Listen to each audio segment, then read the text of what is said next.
আজকের দিনটা ছিল একদম শীতল, স্নিগ্ধ আর আরামদায়ক একটা দিন। হ্যালো এভরিওয়ান, আমি Rini. Welcome back to my another blog. আজকে মঙ্গলবার সকাল থেকে না প্রচণ্ড মাত্রায় বৃষ্টি হয়ে যাচ্ছে। সেজন্য আমার আর সৌমেনের ঘুম থেকে উঠতেও অনেকটা দেরি হয়ে গেছে। ও ঠিক 8:10 বেরোয় অফিসের জন্য, আর আজকে আমরা দুজন ঘুম থেকে উঠেছি 7:30 নাগাদ। তারপরে তড়িঘড়ি করে ওকে আমি টিফিনটা করে দিয়েছি। যেহেতু অত সকালে বেরোয় তাই ও কিছুই খেয়ে যায় না, কিন্তু ওর সকাল সকাল কিছু কিছু জিনিস খাওয়ার অভ্যেস আছে, যেমন নিম পাতা, কাঁচা হলুদ আর চিয়া সিড ভেজানো জল। সেগুলো খেয়েই গেছে। আর আমি তখন এতটাই ব্যস্ত ছিলাম সেই জলটা খেতে পারিনি।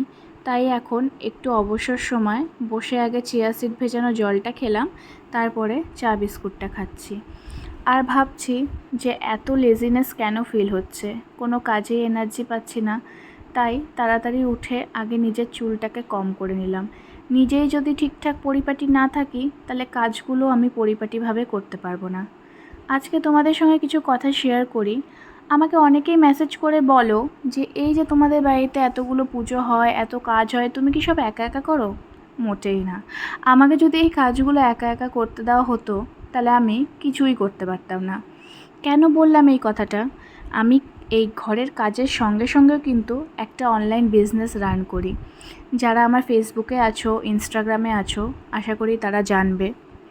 তো এতগুলো কাজ একসঙ্গে আমার দ্বারায় কখনোই হতো না। তো সকালেই প্রথমে চলে আসলাম ডাস্টিং করার জন্য। আমাদের ঘরটা যেহেতু একদম রাস্তার কাছে, প্রচণ্ড রকম ধুলো জমে। প্রত্যেক দিনই একটু একটু করে ডাস্টিং করি, যাতে খুব রকম ধুলো না জমে বিচ্ছিরি হয়ে যায় দেখতে, আর খুব একদমই ভালো লাগে না। তাই আমি অল্প অল্প করে যেই জায়গাগুলো দেখি যে ধুলো জমেছে, প্রত্যেক দিনই অল্প অল্প করে ডাস্টিং করি। আর যেহেতু আজকে আমি ডাস্টিংয়ের কাজ করছি, তাই ওইদিকে আমার শাশুড়ি মা বসে সমস্ত সবজিগুলো কেটে রাখছে আজকে যেগুলো রান্না হবে। আজকে আমাদের ভেজ ডে, খুব মিনিমাল কিছু রান্নাবান্না করব। মায়ের কিন্তু পায়ে একটা অপারেশন আছে, তাই নিচে বসে সবজি কাটতে পারে না। তাও আমি যাতে সব কিছু হাতের সামনে রেডি পাই, সেটার জন্যই চেয়ারে বসে বসেই কষ্ট করে সবজিগুলো কেটে নিচ্ছে। আমাদের সব কাজেই আমরা দুজন দুজনকে প্রচণ্ড রকম হেল্প করি।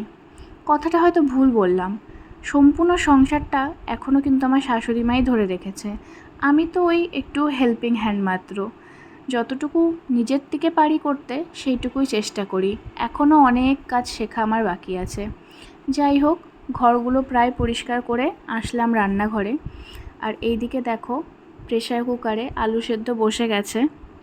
আজকে করব বড়ার তরকারি, মানে ডালের বড়ার তরকারি, যেটা এই বাড়িতে আমরা সবাই খেতে খুব পছন্দ করি। আর শুক্তো, খুবই মিনিমাল রান্নাবান্না করব, আগেই বললাম। মা যেহেতু ওইদিকে সবজিগুলো কাটছে, আমি ভাবলাম আমার যেগুলো জামা কাপড় আছে কাচার, সেগুলো বাইরে নিয়ে যাই। বাইরে তো খুবই বৃষ্টি পড়ছিল, কিন্তু একটু বৃষ্টিটা থেমেছে, তার জন্য আগে জামা কাপড়গুলো কেচে দিচ্ছি। এই বাড়িতে আমাদের কাজের দিদিও আছে, কিন্তু আমরা সবাই রোজের জামা নিজেরা রোজই ধুয়ে দিই। আমরা সবাই মিলে, 4জন মিলেই সব কাজগুলো না ভাগ করে নিয়েছি। কোনো সময় মনে হয় না যে আমি আর আমার শাশুড়ি মা সব কাজ করছি, আর বাড়িতে যেই 2জন পুরুষ মানুষ আছে, মানে আমার হাজব্যান্ড আর আমার শ্বশুর, ওনারা কিছুই করেন না। ওনারাও কিন্তু নিজেদের কাজগুলো করে। তোমাদের সঙ্গে কথা বলতে বলতে কয়েকটা বড়া ভেজে নিলাম, তাই মাকে আর বাবাকে দিতে আসলাম টেস্ট করার জন্য।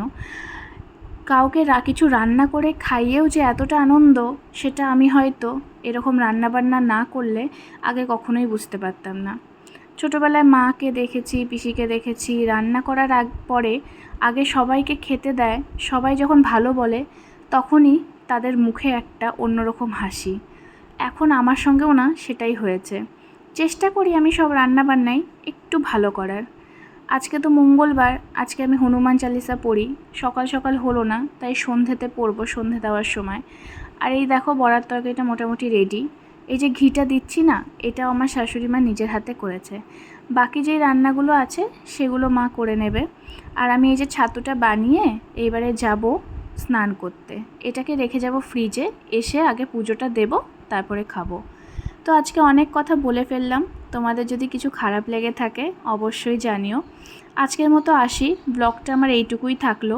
তোমাদের সঙ্গে অবশ্যই দেখা হবে নেক্সট একটা ভিডিওতে। ততক্ষণ তোমরা সুস্থ থেকো, ভালো থেকো আর সবাইকে ভালো রেখো। আর আমার ভিডিওগুলো ভালো লাগলে অবশ্যই পাশে থেকো। Bye bye.